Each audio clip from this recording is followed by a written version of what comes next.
आई coverage रहस्य की खोज। नमस्कार, मैं डीपी श्रीवास्तव और आप देख रहे हैं एनएनआई कवरेज रहस्य की खोज। उर्दू और हिंदी के मशहूर शायर और हिंदी फिल्म के गीतकार कैफी आजमी का 103वां जन्मदिन 14 जनवरी को देश भर में जगह जगह अलग अलग तरीके से मनाया गया।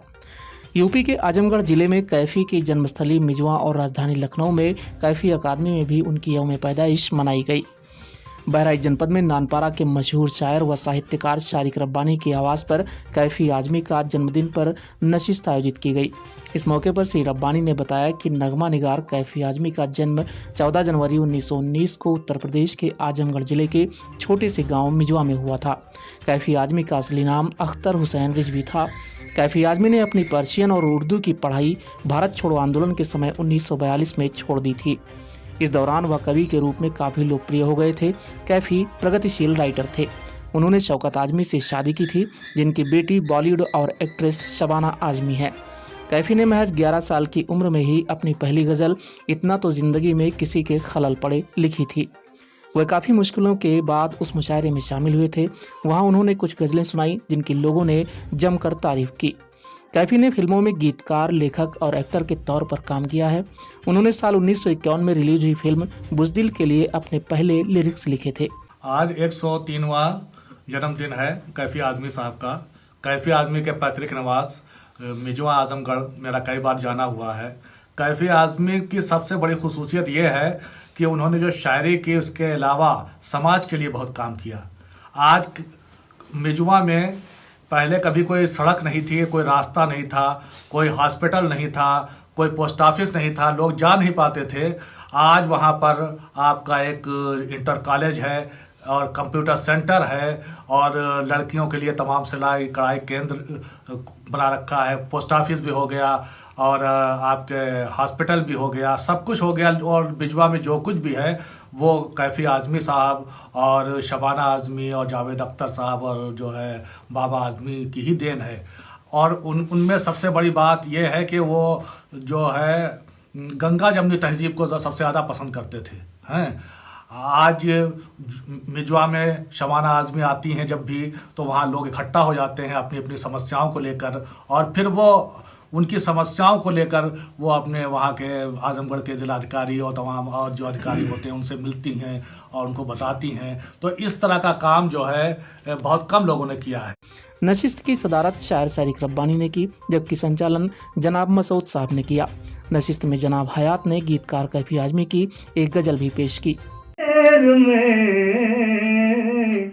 हर जगह है दफन, वो मोहब्बत में मुझको दगा दे गया, वो मोहब्बत में मुझको दगा दे गया।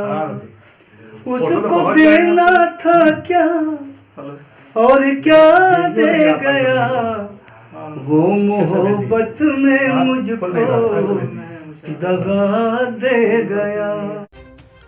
इसके बाद जनाब रब्बानी, शुभम तिवारी, सरफराज सिद्दीकी, आयुब अंसारी व शहाबुद्दीन खान ने भी अपने विचार व्यक्त किए।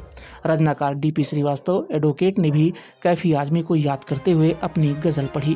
बोलो मेरी बातों पर तुम, बोलो मेरी बातों पर तुम एतबार करती हो या नहीं, बोलो मेरी बातों पर तुम एतबार करती हो या नहीं।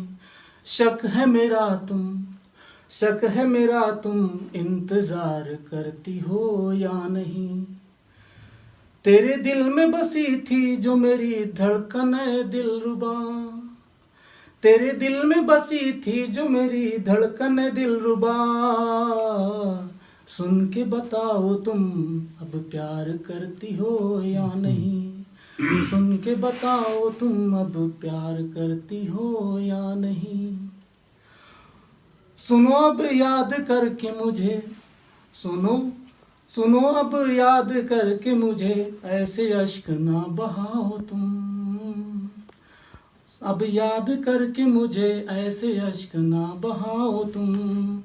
इज्जत उसूल वास्ते जाना चाहे जहां जाओ तुम,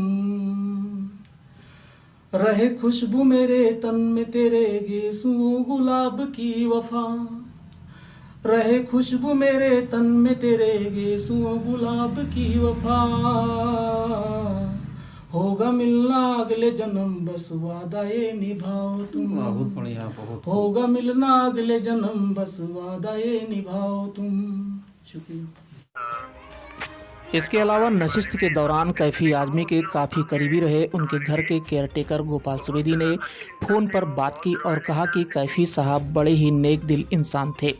आज उनका जन्मदिन है, मैं उनके साथ बचपन से था, उनको कहीं भी जाना होता था तो मैं उनके साथ साथ जाता था और मुझे आज भी उनकी बहुत याद आती है और उनकी कमी खलती है।